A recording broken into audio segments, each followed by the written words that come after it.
Igrejas pequenas que impactaram nações. Como Deus usou comunidades pequenas para mover continentes. A história da missão mostra um padrão que se repete ao longo dos séculos. Deus inicia grandes movimentos em lugares pequenos, com pessoas comuns. Nada começa com templos enormes, estruturas complexas ou recursos abundantes. Começa com comunidades simples, grupos reunidos em casas, pequenos círculos de oração, igrejas quase invisíveis aos olhos do mundo. Mas são exatamente esses ambientes que Deus usa para acender chamas que depois atravessam fronteiras, moldam culturas e transformam nações inteiras. Nesta aula, vamos olhar para exemplos reais de como grupos frágeis e muitas vezes perseguidos se tornaram catalisadores de avivamentos, reformas e movimentos missionários que mudaram a história.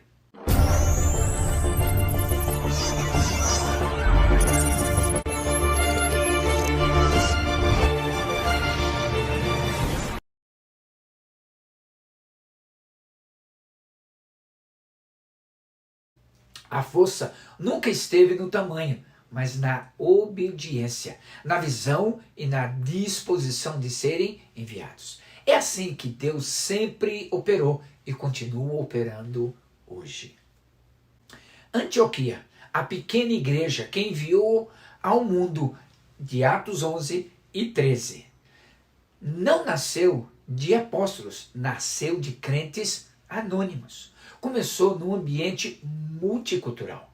Foi uma das igrejas mais importantes do Novo Testamento. Foram chamados cristãos pela primeira vez em Antioquia.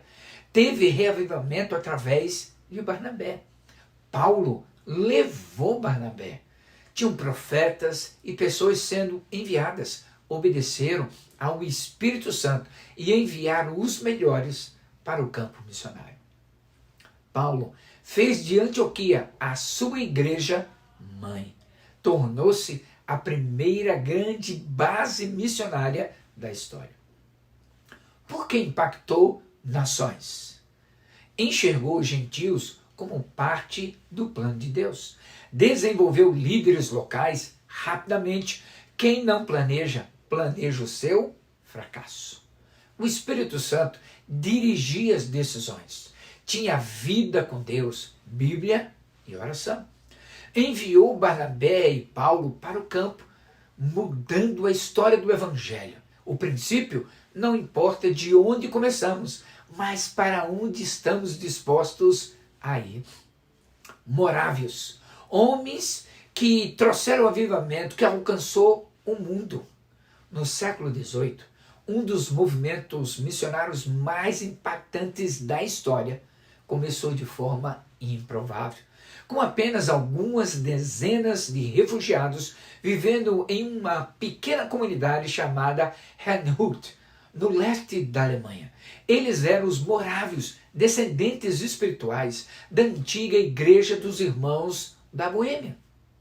Perseguidos por causa da fé e espalhados pela Europa. Quando chegaram em Herrnhut, liderados pelo conde Nikolaus Zinzendorf, carregaram conflitos internos, divisões teológicas e tensões que ameaçavam a própria sobrevivência do grupo. Mas tudo mudou em 13 de agosto de 1727, quando durante um culto comum a comunidade experimentou um derramamento espiritual profundo, um avivamento que transformou relacionamentos, uniu corações e reacendeu a paixão pela santidade e pela missão. A partir desse movimento, nasceu o movimento que marcou a história dos morávios. O que aconteceu depois é extraordinário. Esse pequeno grupo iniciou uma cadeia de oração contínua, 24 horas por dia, 7 dias por semana, que durou mais de 100 anos sem interrupção. Não era um evento, era um estilo de vida. Eles oravam, intercediam pelos povos e nações, buscavam direção e ao mesmo tempo se preparavam para ir. Eles foram. Os morávios tornaram-se pioneiros das missões modernas. Enviaram missionários para as ilhas do Caribe, para a Groenlândia, para povos escravizados, para aldeias remotas, muitas vezes sem garantia de retorno. Alguns até se venderam como escravos para alcançar pessoas que ninguém queria alcançar. Eles acreditavam que a vida inteira era missão. Esse movimento também deixou marcas profundas no cristianismo ocidental. John Wesley, fundador do metodismo, teve contato direto com os morávios e foi profundamente influenciado por sua espiritualidade, disciplina e visão. Visão missionária. A convenção de Wesley, em 1738, aconteceu depois dele participar de reuniões morávias. E muito do DNA missionário do metodismo veio dessa influência. O resultado é incontornável, um grupo minúsculo, sem recursos, sem status e vivendo à margem da sociedade, tornou-se uma das forças missionárias mais influentes da história da igreja. O princípio, quando a igreja ora, a missão avança. E quando pequenos grupos se entregam totalmente a Deus, o impacto alcança o mundo. O resultado é que um grupo minúsculo se tornou uma das maiores forças missionárias da história. E o princípio por trás disso, quando a igreja ora, a missão avança. Pequenas igrejas no início do movimento metodista.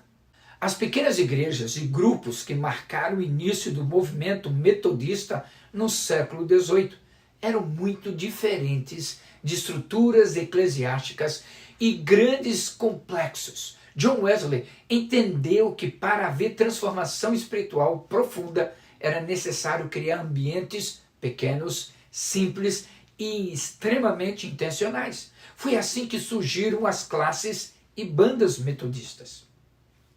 As classes reuniam cerca de 10 a 12 pessoas. Já as bandas eram ainda menores, geralmente entre 4 a 6 membros. Esses grupos funcionavam como comunidades de prestação de contas, discipulado prático e cuidado mútuo. A cada encontro, os membros partilhavam suas lutas, confessavam seus pecados e encorajavam uns aos outros e recebiam orientações claras sobre como viver a fé no cotidiano. Não era teoria, era prática semanal, direta, transformadora. Esses grupos pequenos também tinham propósitos missionários.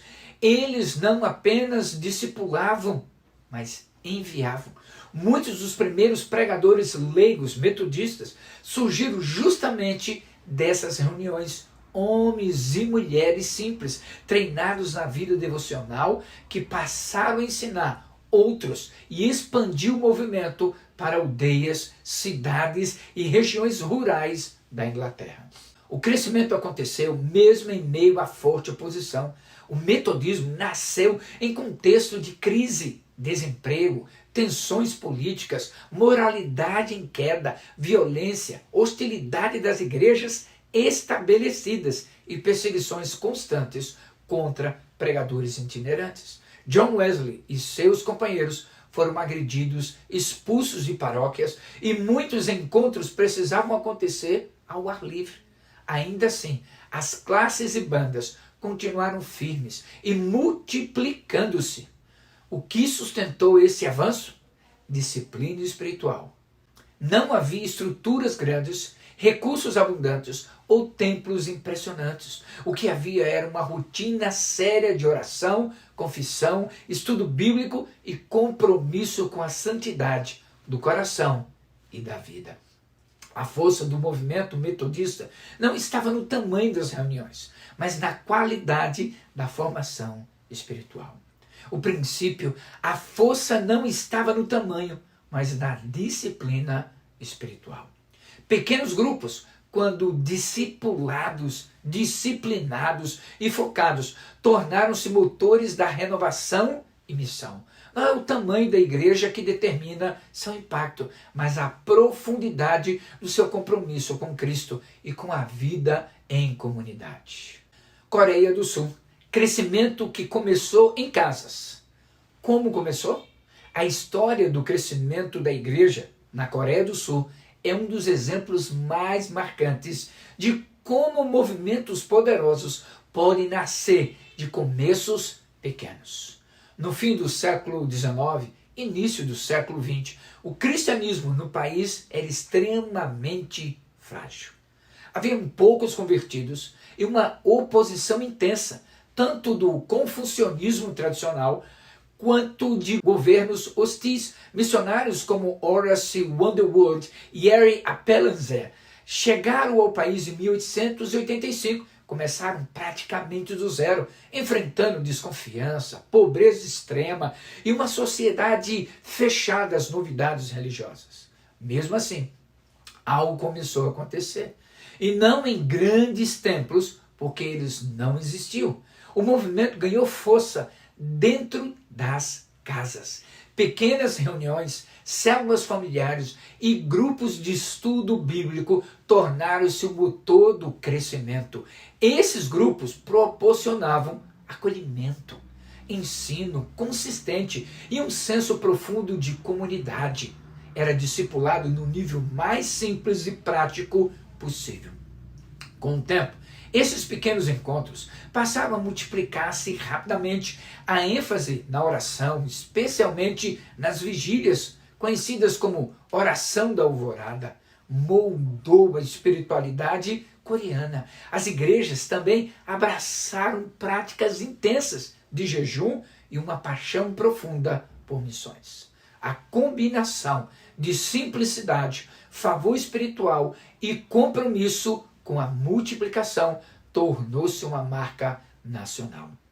O impacto disso é inegável. Em menos de um século, a Coreia do Sul passou de um país com poucos cristãos para uma das nações mais missionárias do mundo.